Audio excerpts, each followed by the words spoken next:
Hi, we're Harry, Keely, Karen and Richard. And since March this year, we've lived here, And here, and here, and here. and spent a lot of time here. We've sailed from the UK to Europe, across the Med and back again, experienced insane highs that we'll never forget, and lows that honestly, we thought we'd never come back from.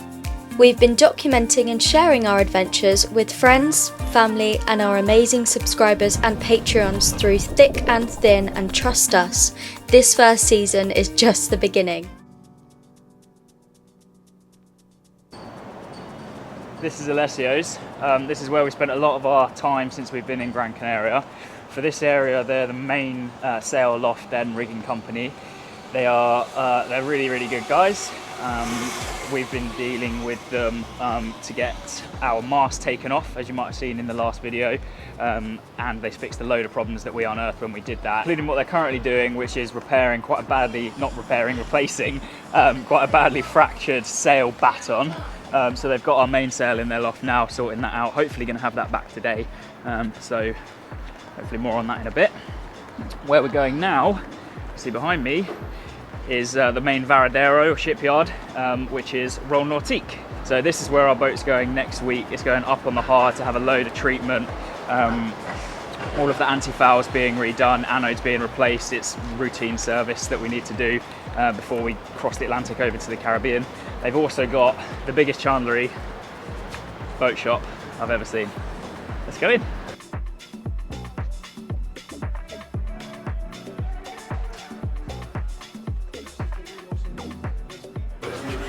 Keely's having a lot of fun looking up how much the Yeti gear is. It's not as much as Harry thought it would be. No, I thought this would be over £1,000. It's 500. No, 475 euros. The important thing is if you're crossing the Atlantic with the Ark, then they have so many things here that you can stock up on and include on your boat if you're not up to spec. Yes, so the Ark is really, really, really, rightly so, heavy on safety. So we've got a massive tick list of everything that we have to have on board, spares, backups, certain amount of water, all of that sort of stuff. And I think you can tell that the Ark's coming to town because of the way that the Chandleries in the area are stocking up on the safety gear, which they're usually pretty good at anyway. But yeah, definitely an emphasis on it when the Ark's coming around, because they're just so hot on it. Hit your leak to hold water. Oh, that's cool. Yeah. So we have stuff like this on board. Well, we don't. We have lots and lots of wooden blocks. So we have a wooden block that's this size, this size, this size, this size, this size, this size, and that just does it all. That's very clever. I think we should get one on. Put boat in front of it. Money! Money, money, money! Money, money, money! You'd have to force that in and maybe damage it to get it in there. Safety first. Safety first. It's coming along. It's happening. Hola. So, part 2 of the mast deconstruction. Mast is back on, as Harry already said, and the sail is going back up today. All the battens are fixed, so we're ready to go. And on another note, the Ark is being set up. I think this is where their offices will be. So they've set up loads of porta cabin and stuff. And I think this is basically just going to be their main hub. And we're there. Yeah. That's our sail being put up. So we're very close to the action, to where it's all happening.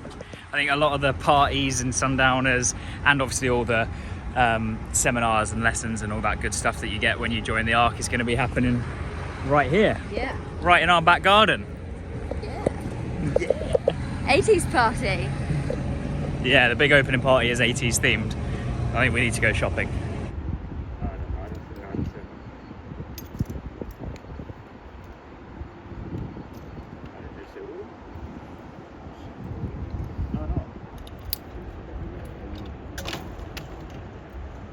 So, made big progress this morning on board. The riggers have come and tightened up the shrouds.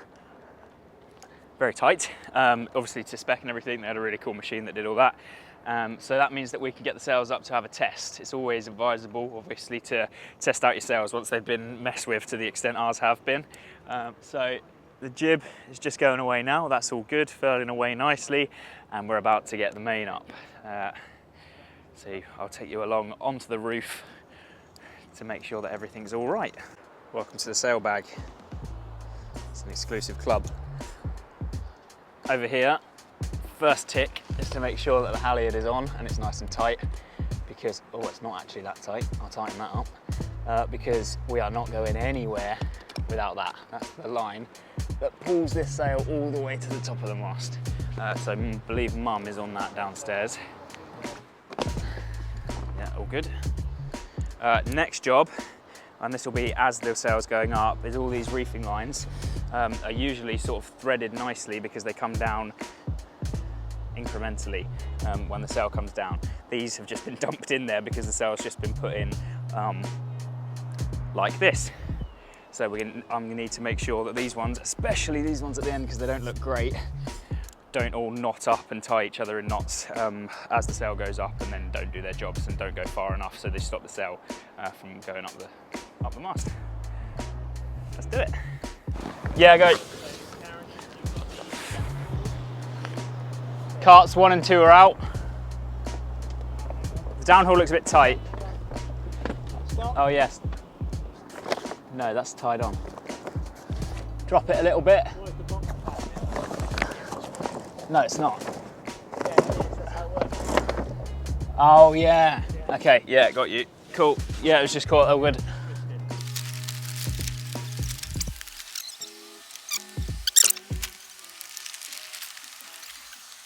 That's good, yeah. That's perfect. Clearer. Hang on.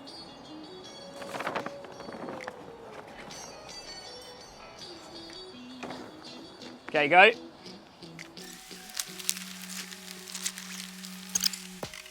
The sail was back up and running just as she should have been. This was a huge weight off our minds and we felt one step closer to getting ready to cross the Atlantic. So we went into town to celebrate.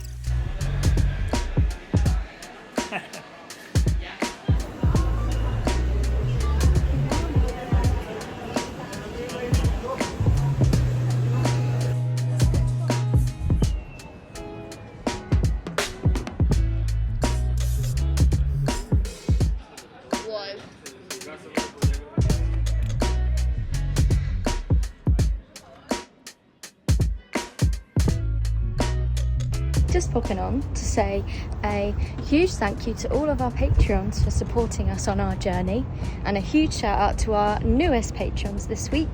We have Mark Eels, Tina and Michael Graham, and Ken Priest. You too can join our family Blue Crew chat for as little as £1 a week, £4 a month, and you'll receive anything from our live updates of animal spottings to what we have for dinner. We're on the move again. This isn't the big one, unfortunately, that's still a few weeks away, but this is the last big boat job that we've got going on. So today we're going round the bay into a big shipyard with a crane that's going to lift the whole boat out, not just the mast this time, so we can get some stuff done to the boat, including anti-fouling, so redo all the special coating of paint on the bottom of the boat that protects it from barnacles and rust and all sorts of horrible stuff. We're also going to replace all the anodes on the bottom of the boat, so all the grounding system for the electrics, that needs doing routinely, so we're getting that done before we do the big crossing. Getting the propellers cleaned, rudder cleaned, and also some warranty work, like some of the windows and stuff like that were cracked when we bought the boat, so that's all getting done as well. Yeah, and an engine service as well. So lots to do, getting taken out. We're going to a hotel for a couple of days. I can say this now, we're actually surprising some of our family who are on holiday at the bottom of the island. We told them, oh, we're way too busy to do boat work. We're doing boat work to come and visit. We're not, we're coming to see you. And this video will come out after we've seen you, so and this is the last really big boat job. We've got a few little bits to do after this, and then it's just a waiting game for the Ark. So very exciting. Probably cut now to us going up on a crane. I'm a bit nervous actually. We've done this before. Last time it was under much worse circumstances when we thought the boat was very damaged by lightning. Now it's just routine, so I'm still nervous. because the crane is a hard thing to navigate a big boat like ours into. So There's very specific points on the boat that you have to put the slings, and if they're not in that position, things could go wrong. I'm a bit nervous, but it's all right.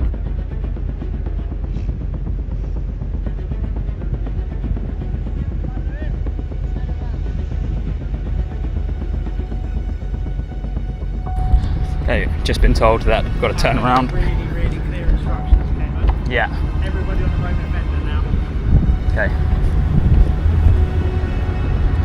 Just been told that we've got to turn around and go in backwards, which is not something we've done before for a crane dock like this. So, a little bit more tension now. Sorry? As far back as it will go. Yeah, there's...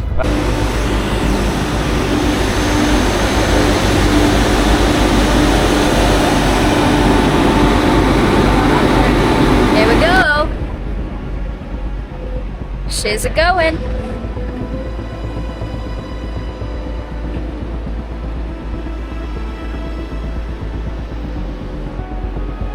Hello. Hello. Just making sure the slings for the crane go in the right spots so they don't mess any of the stuff underneath the boat up, like the speed sensors and stuff like that. And also so they hit the strongest points of the boat, so it doesn't break in half when they lift it up under its own weight. You get this sort of weird feeling that the boat is lifting up, and it's like an elevator when you stop, and it goes dunk. It's a bit like that. It's so strange. I'm walking in the air. How do you feel? It's scared. A bit weightless. Whoa. We're pros though. Second time. This is the view from the window by our cabin. It's like the safety hatch window. And we can occasionally see like dolphins and stuff here when we're out at sea, but today we can see how filthy the boat is and the straps that are holding us up. That's pretty cool actually.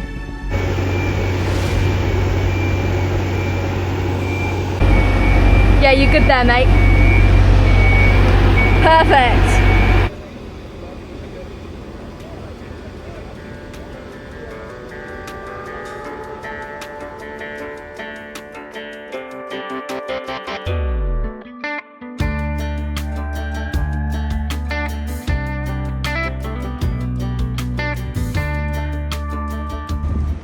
Just come up because we've left the helm open. It's kind of like going on holiday for 5 days and leaving your patio door open. So come up to sort that out. This is weird. Used to this being the wide open sea. Feels really strange. Very soon all of this is going to be squeaky clean, anti-fouled. Propellers are going to be scraped off and cleaned up. Anodes in here, which we had replaced last when we got struck by lightning, they're all going to be replaced.